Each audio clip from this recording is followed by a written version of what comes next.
Hello guys. तो आज मैं आप सब लोगों को एक बहुत ही अच्छी सीख देने आया हूँ। जो भी जीवन में सफल पाने की होड़ में लगे हुए हैं उन सभी को ये सीख लेनी चाहिए।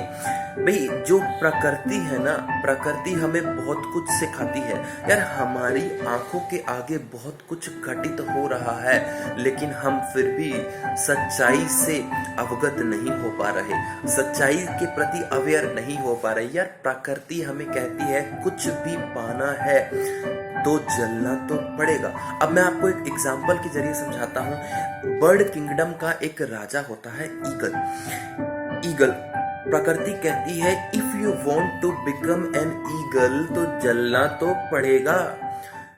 ईगल की औसतन उम्र 70 साल होती है। 70 साल एक ईगल जीता है, बट उसकी लाइफ में एक मोड़ आता है। कब? जब वो ईगल 40 साल का हो जाता है। भाई, 40 साल की उम्र में हर एक ईगल की लाइफ में मोड़ आता है। क्या मोड़ आता है? 40 साल की उम्र के बाद ईगल की जो चोंच होती है ना, चोंच जिससे वो शिकार करता है, वो चोंच क्या हो जाती है? बेंड हो जाती है। शिकार कर करके वो चोंच सॉफ्ट हो जाती है और 40 साल की उम्र के बाद वो शिकार नहीं कर पाता। उसके जो पंख होते हैं ना, पंख जिनसे वो उड़ता है, वो पंख हैवी हो जाते हैं, छाती के साथ चिपक जाते हैं, जिसकी वजह से वो उड़ नहीं पाता। सेम कहानी है उसकी। उसके जो पैर होते हैं ना, पैरों में नाखून होते हैं, जिससे कि वो अपने शिकार पर प्रहार करता है, उस शिकार को पकड़ता है। शिकार कर करके वो जो पंजे होते हैं ना, पंजे नाखून जो होते हैं उसके, वो नाखून उसके बेंड हो जाते हैं, जिसकी वजह से वो शिकार नहीं कर पाता। उसको बहुत तकलीफ होती है। अब भाई, 40 साल का होने के बाद ईगल के पास एक चॉइस है।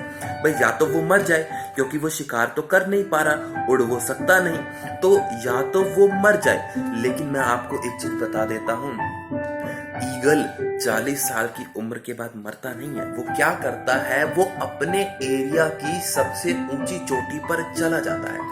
उस चोटी पर जाने के बाद वो पता है क्या करता है? वो सामने वाली चट्टान से अपनी चोंच, मतलब सामने वाली चट्टान पर अपनी चोंच से प्रहार करना शुरू करता है।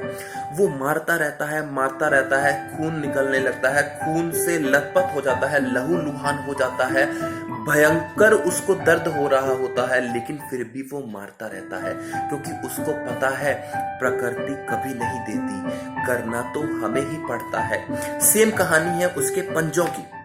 सामने वाली शिला पर रगड़ रगड़ के क्या करता है? अपने पंजों को तोड़ देता है। कितना पेनफुल होता होगा, नहीं?